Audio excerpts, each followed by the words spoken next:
Okay ji, welcome to week number 2। यहाँ पर हमारे पास हम वीडियो नंबर 2 स्टार्ट कर रहे हैं एंटरप्राइज सिस्टम की। अच्छा, यहाँ पर हमारे पास बिजनेस प्रोसेस एंड ईआरपी। ठीक है, ईआरपी मैं आपको जैसे लास्ट लेक्चर में बताया था, हम एंटरप्राइज सिस्टम्स को ही कहते हैं। ठीक है, which is a very common name जो हमारे पास आईटी इंडस्ट्री में यूज़ होता है इंस्टेड ऑफ एंटरप्राइज सिस्टम्स। अच्छा, यहाँ पर अब हम ज़रा फ्लो ऑफ इंफॉर्मेशन को देखेंगे और हमारे पास जो ईआरपी है उसका कैसे काम होता है।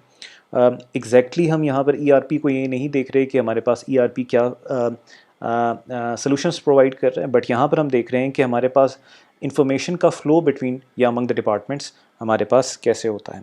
अच्छा, सबसे पहले अगर हम ये एक मार्केटिंग या सेल्स को देखें, जो अभी हमने एक फंक्शनल एरिया देखा, इसमें जो बिज़नेस प्रोसेस होता है यानी बिज़नेस का काम करने का तरीका कैसे होता है, तो एमएस का मतलब है मार्केटिंग एंड सेल्स। ठीक हो गया।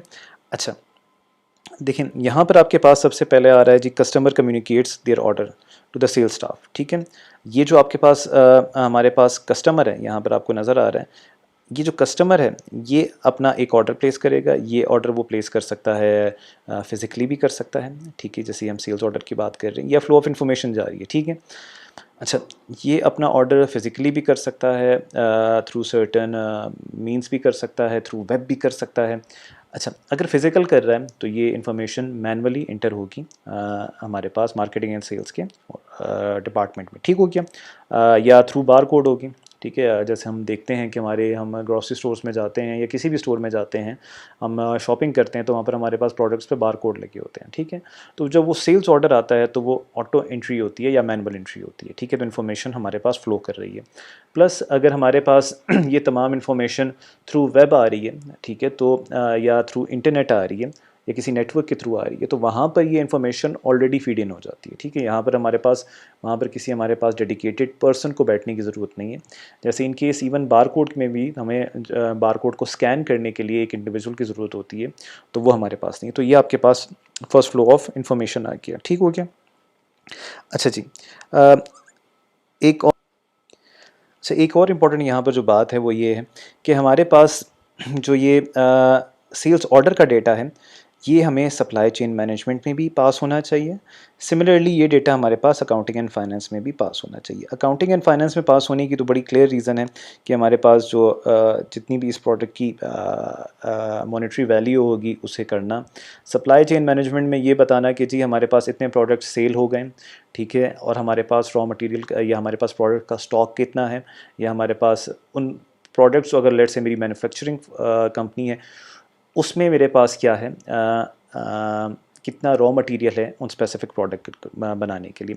सिमिलरली यहाँ पर एक और इम्पॉर्टेंट बात है कि हमारे पास अगर हम सेल्स ऑर्डर की इंफॉर्मेशन सप्लाई चेन मैनेजमेंट में और हमारे पास ये अकाउंट एंड फाइनेंस में हम प्रोवाइड करेंगे, तो हमारे लिए बड़ा आसान हो जाएगा कि हमारे पास सेल्स फोरकास्ट कर सकें कि हमारे पास कितनी सेल्स होगी या हो रही है और हमारे पास फ्यूचर ऑब्जेक्टिव क्या है। तो यहाँ पर अगर आप एक चीज़ देखें, जैसे हमने लास्ट लेक्चर में देखा था कि हमारे पास जो ईआरपी है वो इंटीग्रेटेड सिस्टम है। इंटीग्रेटेड सिस्टम का मतलब है कि हमारे पास जो फ्लो ऑफ इंफॉर्मेशन है वो तमाम डिपार्टमेंट्स में इकट्ठी दी जाती है। ठीक है, इकट्ठी देने का मतलब ये है कि हमारे पास, अगर लेट से अज्यूम करें कि हमारे पास सप्लाई चेन मैनेजमेंट की ये सिस्टम है, ये बिल्कुल सेपरेट हो।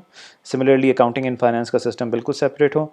ये वाला सिस्टम, ये जो हमारे पास मार्केटिंग या सेल्स है, इनका सेपरेट हो।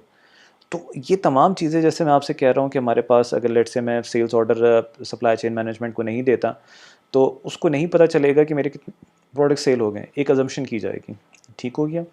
अच्छा, दूसरी चीज़, उसके लिए कितना रॉ मटेरियल चाहिए, या वो कितने प्रोडक्ट्स मेरे स्टॉक में हैं, वेयर हाउस में हैं, या वो अवेलेबल हैं या नहीं, ये तमाम रिस्पॉन्सिबिलिटी इंडिपेंडेंटली ली जाएगी और मैनुअली आप में चांसेस ऑफ एरर्स बहुत हैं। सिमिलरली कितने प्रोडक्ट सेल हो गए, क्या प्रॉफिट मार्जिन रहा, मेरी सेल्स फोरकास्ट क्या है, अकाउंटिंग फाइनेंस की तरफ से आ जाएगा। ठीक है, ये बात समझ आ गई।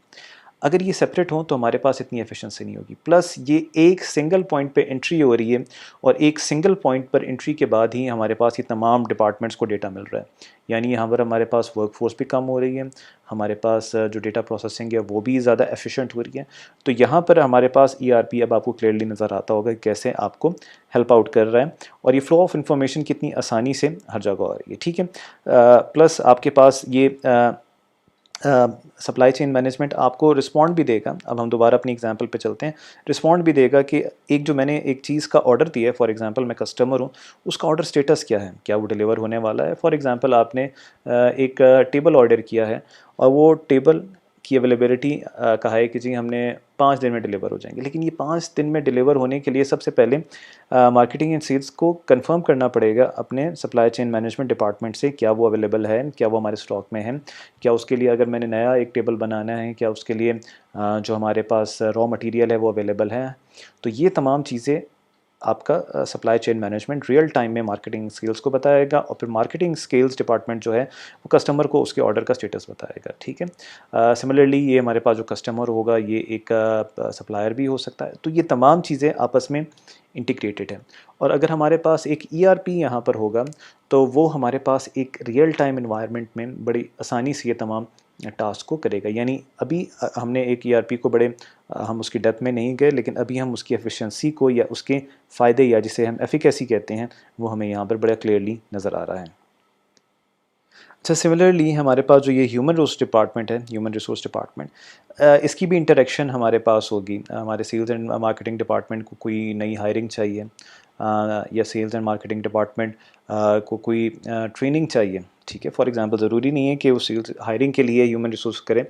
फॉर एग्जांपल कंपनी एक प्रोडक्ट नया लॉन्च करना चाह रही है और वो प्रोडक्ट लॉन्च करने के लिए हमारे पास कोई ट्रेनिंग की ज़रूरत है, एग्जिस्टिंग एम्प्लॉयज़ की, या हमने नए एम्प्लॉयज़ की हायरिंग करनी है, उनको ट्रेनिंग की ज़रूरत है, तो वो भी थ्रू HR ही होगा। ठीक है, तो हमारे पास ये बहुत सारी चीज़ें जो हैं बड़ी आसानी से हमारे पास फ्लो ऑफ इंफॉर्मेशन होता है और ERP आइडियली हैंडल करता है इन तमाम चीज़ों को, इस फ्लो ऑफ इंफॉर्मेशन को। तो यहाँ पर हमारे पास यहाँ पर जो हमारे पास ये एग्जांपल थी, इसमें हमने एक सेंटर पॉइंट लिया मार्केटिंग एंड सेल्स डिपार्टमेंट को, और फिर हमने with respect to marketing and sales department देखा कि फ़्लो ऑफ इंफॉर्मेशन बाकी तमाम डिपार्टमेंट्स के साथ या बाकी तमाम इंडिविजुअल्स के साथ कैसे होता है, ये हमने देखा। और ERP का यहाँ पर रोल देखा कि ERP कैसे इसको देखता है। यहाँ पर कुछ हम इन द एंड यहाँ पर हम समरी है, हम समराइज़ करेंगे कि हमारे पास मार्केटिंग सेल्स डिपार्टमेंट में क्या क्या होती है। कस्टमर डेटा आएगा, ठीक है, इन्फॉर्मेशन के पॉइंट ऑफ व्यू से ऑर्डर डेटा आएगा, sales trend, sales trend, customer data और ऑर्डर डेटा तो आपके पास बड़ा क्लियर है। सेल्स ट्रेंड्स का मतलब ये है कि हमारे पास कौन सी चीज़ मार्केटिंग एंड सेल्स डिपार्टमेंट, अगर मेरे पास प्रॉपर डेटा है तो मैं प्रोजेक्ट करूँ। फॉर एग्जांपल अब सर्दियाँ आने वाली हैं, तो अगर मैं कपड़ों के पॉइंट ऑफ व्यू से देखूं तो मैं देखूंगा कि जी मेरे पास गर्म कपड़ों का स्टॉक होना चाहिए, और मैं अपने जो मेरे पास सप्लाई चेन मैनेजमेंट है उसको ये एक इंफॉर्मेशन पास ऑन करूं कि जी अब हमारे पास विंटर सीज़न आ रहा है और विंटर सीज़न में हमारे पास ये प्रोडक्ट लास्ट टाइम लाइक किया जा रहा था, तो इससे रिलेटेड प्रोडक्ट आप प्रोडक्शन डिपार्टमेंट से बनाने के लिए कहें, और उसके मुताबिक जो हमारा होगा सप्लाई चेन मैनेजमेंट डिपार्टमेंट वो उसके लिए रॉ मटेरियल परचेज़ करेगा। प्लस जैसे हमने देखा था कॉफ़ी शॉप में भी कि हमारे पास पर यूनिट कॉस्ट क्या होगी, तो प्राइसिंग का भी काम ये करेगा। कंपनी में अगर कोई ट्रैवल है तो उसकी पॉलिसी कुड इंक्लूड, अच्छा हमारे पास मार्केटिंग और सेल्स के जो हमारे पास कुछ आउटपुट्स हैं, सेल्स स्ट्रेटजीज़, यानी हमने फ्यूचर में कैसे अपनी सेल्स को करना है, प्रोडक्ट प्राइसिंग और एम्प्लॉयमेंट नीड्स, ये तमाम एक्टिविटीज़ हैं जो हमारे पास मार्केटिंग एंड सेल्स डिपार्टमेंट करता है।